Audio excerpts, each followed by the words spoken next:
Well, bring us up to speed on that effort because you did get a vote, but you're not at the bargaining table yet, as I understand it. Yeah, yeah, absolutely. We won back in April 1st to become the first union in American history. In Staten Island, we represent 8,300 workers. And right now, we're currently waiting to be certified. We've been in court for the last 5 months. After the board ruled in our favor, they dismissed all of Amazon's claims. We are waiting to be certified. And once we're certified, we're going to order Amazon to come to the table and bargain right away. That is where we stand at currently. So you're in court because Amazon's claimed that there are certain irregularities. They had a bunch of them, I think they listed. But is that on appeal? Has a judge ruled on that yet? Where are we? Yeah, so the regional director of that specific case has already ruled that they dismissed all the charges. Right now we're waiting for the actual certification to come through. Once that certification comes through, we'll be able to legally force Amazon to come to the table and bargain with us.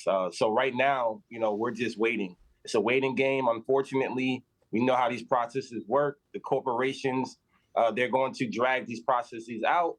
They know that the NLRB right now is currently underfunded. They know that it's understaffed. And their goal is to drag these processes out as long as possible and try to get the union outside of the warehouse. But we have to engage and continue to advocate and keep the workers engaged. Yeah, exactly. Keeping the workers engaged. As I understand it, I took labor law 100 years ago or so now, that the obligation is to bargain in good faith for the employer. Doesn't necessarily mean you're getting a contract. You have to bargain in good faith, at least to impasse. Do you have any sense that Amazon might be willing at some point to actually sit down and talk to you? Well, of course not. They're very anti-union, just like any other corporation in this country, unfortunately. But we do have good expectations because of the way we're organizing. We're not going to continue the rest. We are continue to grow across the country. We have other campaigns that are launching, others that are going to be launching coming in the coming months. And I believe that it's in their best interest for them to come to the table. We as workers, we just want what's best for us. We don't want to shut down the company. We just want to have a fair share in pay. We want to have job security. We want to have better benefits, better medical leave options, all the things that Amazon can absolutely afford. We're not asking for much. So we're hoping that in good faith, they do come to the table. This is one of the most prominent companies in history and modern day history. So it's only in their interest to come to the table and take care of their workers. That's all we're asking for. I think you answered my next question, which is when you get to the table, what are you going to ask for? I think you just went down a pretty good list of what you'll be negotiating over.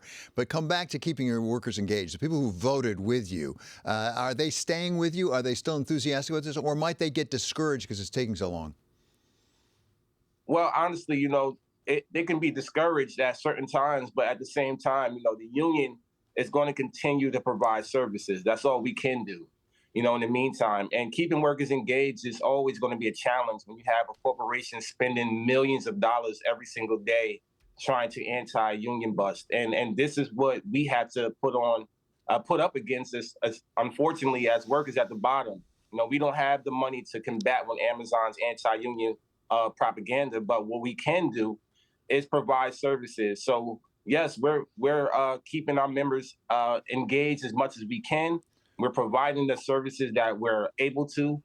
Certain protections. We have filed over 100 ULPs, which is unfair labor practices. We have won small victories. We just passed a bill with New York State Jessica Ramos. We're continuing to fight for $30 an hour. That is our campaign demand.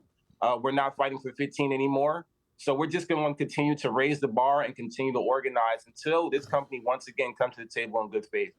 Mr. Smalls, go beyond the warehouse. And as you say, it's a very large one, over 8,000 employees. It's a big one. But go beyond that to other Amazon locations, because as I understand it, whereas you won that vote, a lot of those votes have gone the other way. Why do you think that is? Well, once again, Amazon does a great job with union busting. They spend millions of dollars. They spend $4.2 million trying to stop our efforts. They put the workers in over 3,300 captive audiences during our 11-month campaign. So could you imagine walking into Amazon, being hired on your first day, your first week, and you're getting pulled right into an anti-union propaganda class? So the brainwashing is there. The fact that Amazon lies and demonizes the union. The fact that once again, we don't have the opportunities to have our own captive audiences as union organizers. We have to continue to combat that. But, And unfortunately, there's a lot of illegal things that are taking place inside these warehouses as well. well, well, This is why we have to yeah. continue to fight legally as well. No, I understand that's your position, and I respect you for taking that position. I'm sure Amazon, if they were here, would have a different position. But let me ask you this question. You must agree that Amazon has a right to talk to its workers about what the issues are and present its side of it. Where does that leave off and what you call propaganda pick up? Because certainly you wouldn't say the employer has no right to communicate with the employees at all, would you?